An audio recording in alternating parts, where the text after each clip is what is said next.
karosa. Matapos na mainsensuhan, ay unti-unti at dahan-dahan nating ilalabas sa simbahan ang inyong mga karosa andas sa pagpapasimula at pagpapatuloy ng prosesyon. Matapos nating maikot po ang ruta, ang lahat ay inaasahan na muling babalik dito sa simbahan kasama ng ating pong mga imahe. Hintayin natin ang pagpasok ng Santo Entierro at ng Mater Dolorosa.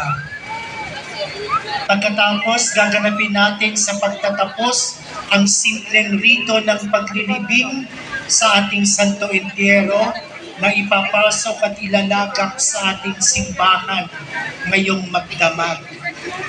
Pagkatapos na mapasok at maisara ang pintuan, yun po ang hudyat para muli kaming umikot, this time para ating wisikan ng holy water ang mga imahe, karosa at kayo pong lahat na nagsisama sa ating prosesyon.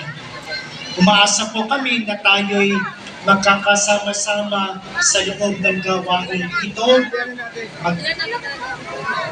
I-observe lang po natin ang wastong pag-iingat para maiwasan natin ang anumang pagkakasakitan. At kung sakaling meron po tayong hindi magandang nararamdaman, agad po kayong magsabi sa inyong mga kasamahan para makatawag ng tulong sa ating medical team.